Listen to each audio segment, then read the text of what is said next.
네, 투자에 있어서는 가장 좋은 방법 모닝인사이트. 오늘도 모닝미팅에서 가장 핫한 리포트로 여러분들과 함께합니다. 저는 이승종이고요. 제 옆에 오늘 함께할 분 소개해드리겠습니다. 백용창 이사님 안녕하세요. 예, 안녕하세요. 자기소개 좀 간단하게 부탁드릴게요. KB증권 리서치센터에서 그린 에너지 팀장을 맡고 있고요. 화학 그다음에 원자재 담당하는 백용창 이사입니다. 반갑습니다. 네.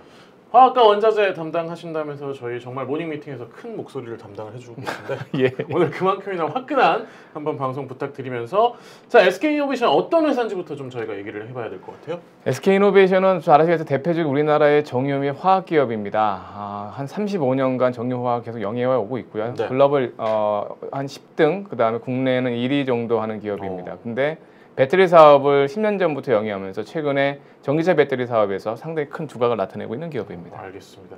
일단 거두절미하고 목표 주가를 10% 넘게 상향하시면서 37만 5천 원으로 정응하셨어요. 네, 예. 왜 그랬는지 좀 얘기를 나눠봐야 될 것 같아요. 크게 보면 두 가지인데요. 네. 첫 번째는 정유 사업 쪽의 휘발유 쪽의 수익성 상승이 좋을 거라고 봤고요. 두 번째로는 전지 쪽 최근에 합의하면서 네. 전지 쪽의 소송에 대한 부분 좀 리포트로 좀 말씀드리겠습니다. 네. 지금 LG 측과의 합의가 이미 이루어졌고 LG 측의 합의가 이루어지면서 EV 배터리 수주가 좀 늘어날 거로 보고 있는 거죠. 네. 그래서 작년 수주 잔고는 70조 원입니다. 근데 쉽게 좀 설명드리면 이해를 돕자면 네. 70조 원이면 이게 어느 정도야라고 오해하시거든요. 보통 이 수주는 향후 10년간 평균 매출액으로 보시면 됩니다. 그러니까 앞으로 2032년까지 네. 지금부터 수주를 안 하면 SK이노베이션은 매년 7조 정도의 매출액을 일으킨다고 보시면 될 것 같고요. 근데 이제 이 수주 소송의 불확실성이 있다 보니까 네. 다른 글로벌 메이커들이 오히려 수주를 못 주고 있던 상황이었거든요. 그래서 이로 인해서 오히려 수주가 크게 늘어날 것이라 보고 있고, 네. 그래서 배터리 생산 능력도 잘 보시면 2020년에 30기가였어요. 그런데 올해는 40기가, 그 다음에 내년에 65기가로 이렇게 빠르게 성장할 것으로 보고 있습니다. SK, LG 배터리 소송 최종 합의 영향을 좀 여쭤보는 걸 미리 답변을 해주셨는데 예. 이렇게 되면은 소송 불확실성이라는 게 완성차 업체들이 내가 SK이노베이션한테 할까? 계약할까 말까를 불안해했던 거가 해결됐다. 그럼 이제 다들 이제 계약하러 오겠네요. 물론 이제 기본적으로 말씀드리면 뭐 여러 가지 수주에 대한 요인은 있습니다만 네네. 제일 불확실성은 미국에 있는 공장을 운영을 못할까 봐 하는 거거든요. 미국 공장. 네.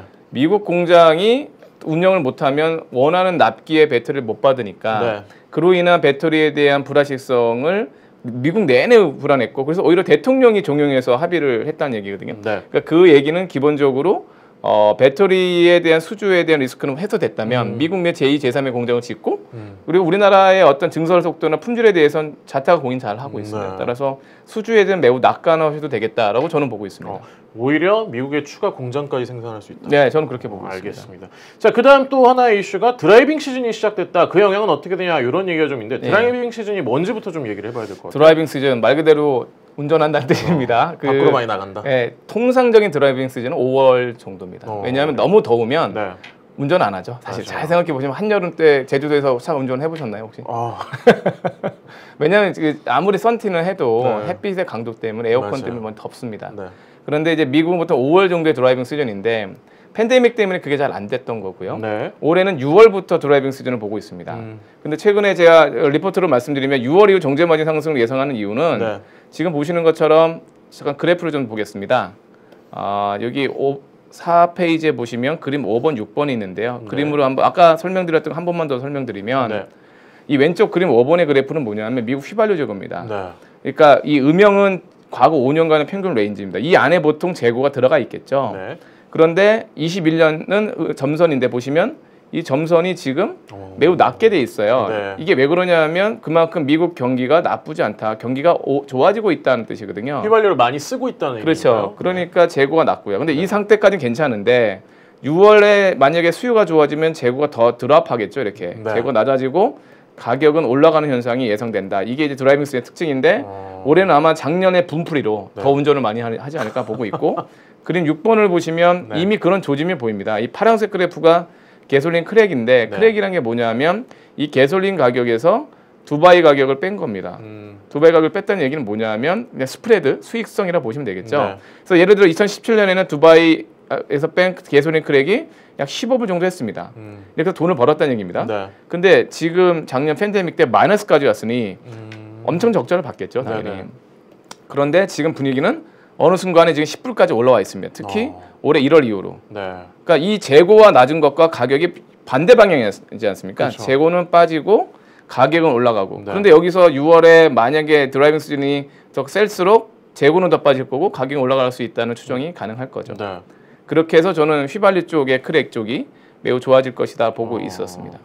아까 모닝 미팅에서 말씀하신 분은 역사적 고점이 20불까지도 위협할 수 있다. 네, 그렇게까지 올라갈 수 있다고 보시나요? 저는 단기적으로 가능하다고 봅니다. 예를 들어서 여기 2019년 여름에 보시면 이게 이제 2019년, 2020년 사이였는데 20불까지 간 적이 있고요. 여긴 안 나와 있지만 과거에 카타리나 이렇게 미국의 재해가 있을 때 휘발유 크랙은 25불, 30불까지 간 적도 있습니다. 근데 그건 뭐 단기지만 지금 10불이면 사실은 이게 높아 보이지만 과거 평균이 10불이었습니다. 많은 분들이 오해하는데 휘발유 크랙은 지금 10불 정도가 지금 평균입니다. 그러니까 아직 많이 올라온 게 아니다라고 보시면 될 것 같습니다. 알겠습니다. 이게 이제 크랙이라고 한 게 아까 말씀하셨듯이 실제로 이제 두바이에서 원유를 수입해서 내가 가솔린으로 팔 때 남는 이익을 얘기를 하시는 거죠. 맞습니다. 그 이익이 20불까지도 단기적으로는 올라갈 수도 있다. 그렇게 보고 있습니다. 과거는 10불에 지금 현재 10불을 유지하고 있지만 얘기를 좀 해봤고요. 자, 일단 개솔린 크랙에 대해서 저희가 좀 얘기를 해봤는데 아까 말씀하실 때 보면 디젤도 어떤 변화가 있을지 좀 얘기를 해볼 수 있을 것 같아요. 지금 최근에 디젤은 돈을 못 벌고 있습니다. 정유사 입장에서는 아직 BEP가 안 되고 있고요. 그 이유는 항공유가 워낙 안 좋으니까 디젤을 많이 뽑아서 그런 겁니다. 좀 설명을 좀 드리면 보통 우리가 보는 경유가 디젤이고요. 그다음에 항공유가 있습니다. 근데 경유와 항공유는 그 전에 전 단계에 어떤 유분이 있는데 그 유분이 동일하게 그러니까 개솔린 유분과 그러니까 휘발유 유분과 서로 다릅니다. 그래서 휘발유 많이 뽑든 적게 뽑든 상관없습니다. 그러나 이 경유와 이 항공유는 우리가 미들 제품이라고 그래서 중간 유분이라고 보통 부르는데요. 좀 쉽게 말씀드리면 이 중간 유분에서 항공유를 덜 뽑고 싶겠죠 지금은. 그렇죠. 그러면 뭐가 많이 나올까요? 경유가 많이 나오죠. 그래서 경유 가격이 안 좋은 겁니다. 그래서 그림 6번에 보시는 것처럼 그림 6번을 잠깐 보시면 이 까만색 그래프가 디젤인데 디젤 크랙도 과거에는 10불, 15불 이게 안정적이었어요. 근데 지금은 많이 급락했고 최근에는 이제 5불이라서 돈을 전혀 못 벌고 있는 상황인데 아까 말씀드린 대로 이제 하반기에는 미국의 항공유가 좋아질 거고 내년 상반기에는 이제 아시아 쪽도 비행기를 탈 수 있다고 보고 있거든요. 그렇다면 경유 쪽도 당연히 자연스럽게 개선이 될 거다. 그래서 선 휘발유, 후 경유로 순서로 먼저 돌아가지 않을까. 그래서 정유에 대해서는 조금 중장기적으로도 긍정적 접근을 권고하는 게 타당하다. 저는 그렇게 보고 있습니다. 알겠습니다. 결국 이제 경유하고 항공유는 엄마가 그러니까 성분이 같은 거죠. 그렇죠. 휘발유랑은 따로고. 아예 다릅니다. 그래서 항공유를 많이 소모하게 될수록 경유 가격은 올라가 버리게 되니까. 그럴 수밖에 없습니다. 아직은 항공유를 많이 쓰고 있지 않기 때문에 경유는 지금 가격이 오르고 있지는 않다. 네, 맞습니다. 알겠습니다. 자, 그렇다면 SK 이노베이션 1분기 실적 어떨지 좀 얘기를 해보죠. 지금 1분기 실적도 매우 좋아 보입니다. 특히 최근에 컨센서스가 올라왔거든요. 마진이 좋아지니까. 근데 올라온 컨센서스도 상회할 것 같다라고 저는 보고 있습니다. 1분기 매출액이 9,436억이니까 전년 동기 대비해서는 15% 하락합니다만 영업이익은 4,200억으로서 전년 및 전분기 대비 모두 흑자 전환이 예상됩니다. 특히 컨센서스가 3,600억이기 때문에 컨센서스를 크게 상회할 것으로 보이고요. 여기서 이제 보시면 1분기 복합 정제 마진, 그러니까 마진이 배럴당 6.9달러입니다. 통상적으로 4달러, 뭐 광고에 나왔던 얘기가 죄송한데 햄버거 가격은 아니고요. 4달러가 보통은 BEP입니다. 그러니까 4불 이상이면 BEP인데 4불 이상 넘어서 이미 전분기 대비 2.5달러가 개선됐기 때문에 휘발유 수익성 상승에 의한 복합 마진 상승이 시작됐다고 보고 있고 요게 말씀드린 대로 2분기에 더 좋아질 것이라고 보고 있는 거고요. 참고적으로 1분기 그 배터리 사업의 매출액이 6,116억 정도 나올 겁니다. 그래서 특히 주목되는 건 전년 동기 대비 100% 증가한 거죠. 그러니까 아까 증설 효과가 계속 나오면서 배터리 쪽도 매출액이 100%씩 늘고 있고 그 이유는 작년 4분기부터 중국의 2개 공장의 상업 생산이 시작됐습니다. 그래서 상반기에는 외형이 증가할 거고 하반기에는 이익이 증가할 것이다. 저는 그렇게 보고 있습니다. 알겠습니다. 예고 없던 갑자기 버거킹 드립이 나와서 4불 정도가 보통 많은 질문이 도대체 정제 마진의 BEP는 얼마인가요? 맨 전제 마진 뭐 7불, 8불 이게 얼마나 좋은가요? 물어보거든요. 그래서 보통 정제 마진 4불이고요. 쉽게 더 설명드리면 그럼 1불 좋아지면 얼마나 이익이 좋아질까? 이렇게 계산하시면 되거든요. 그러니까 예를 들어서 지금 정제 마진 BEP가 4불인데 정제 마진 1불 좋아졌다 예를 들어서 연간 영업이익 약 4천억 정도 좋아집니다. 1달러요? 1불. 왜냐하면 되게 중요합니다. 1불이. 근데 지금 작년에 평균 정제 마진은 3.2불이었고요.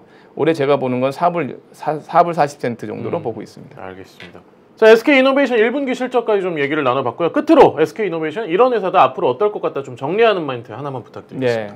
사실 이노베이션 주가가 그동안 좀 힘들었던 이유는 네. 소송에 대한 불확실성 때문에 전지 사업에 대한 여러 가지 루머도 많았고 네. 어려움이 있었습니다만 해도 됐습니다. 비용 크게 부담되지 않고 최종 합의를 통해서 전지에 대한 수준화 성장성은 2, 3년 동안 계속 지속될 것으로 보고 있고요. 네. 그동안 힘들었던 팬데믹으로 인한 정제 마진, 휘발유, 디젤 모두 안 좋았지만 이제 휘발유가 좋아지기 시작했고 6월엔 아주 의미 있게 반등할 가능성이 높아졌습니다. 네.